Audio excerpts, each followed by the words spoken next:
Et pour ce qui est de Moïse, il a été fidèle dans toute la maison de Dieu comme serviteur. Hébreux 3:5. Nous ne suivrons pas Moïse sur le chemin du retour en Égypte, mais nous nous contenterons de souligner l'un des incidents du voyage. Il ne semble pas que Dieu lui ait donné de direction spéciale concernant sa femme et ses petits-enfants.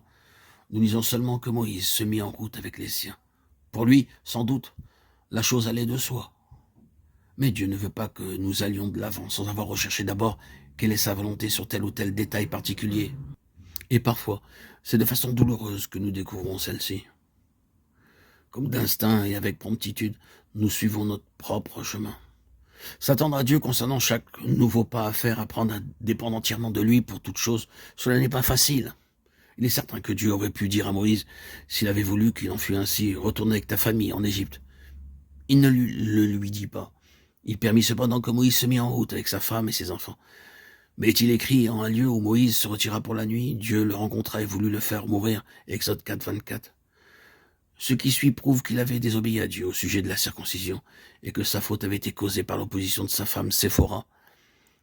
Dieu ne transige pas avec la désobéissance et il pose sa main sur Moïse de façon si manifeste que Séphora est obligée de reconnaître la cause du mal. Elle circoncit son fils.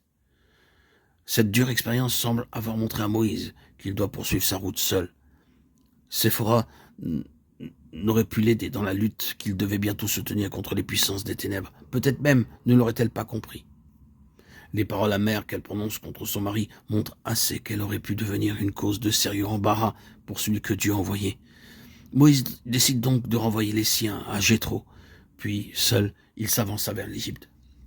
Un pas à la fois, c'est assez pour chaque jour. Lorsqu'il se tenait devant le Seigneur, Moïse ne prévoyait pas qu'il devrait se séparer de sa famille. Averti par Dieu, Aaron vint à la rencontre du voyageur.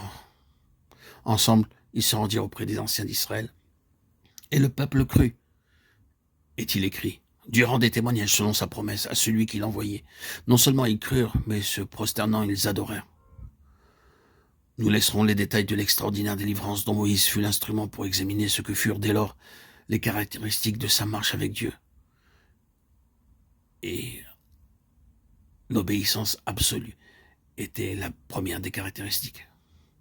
Il fait alors exactement ce que Dieu lui demande et ne va pas au-delà. Il vient et revient constamment à Dieu pour tout lui soumettre. Lorsque les premiers résultats de sa mission entraînent des réactions opposées à celles qu'il attend et que le combat de la foi devient trop intense, trop accablant, il s'écrie « Seigneur, pourquoi m'as-tu envoyé ?» Depuis que je suis allé vers Pharaon pour parler en ton nom, il fait du mal à ce peuple. Et tu n'as point du tout délivré ton peuple. Exode 5, 22, 23.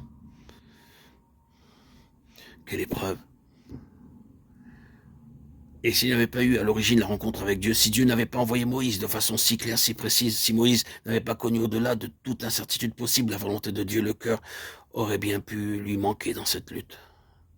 Mais l'instrument que Dieu a choisi va de foi en foi, car c'est dans l'épreuve que la foi peut croître, se développer, atteindre la maturité. Alors l'enfant de Dieu croit, malgré toutes les circonstances adverses, et il s'écrie devant les obstacles si infranchissables qu'ils paraissent. Ce que Dieu a dit sera.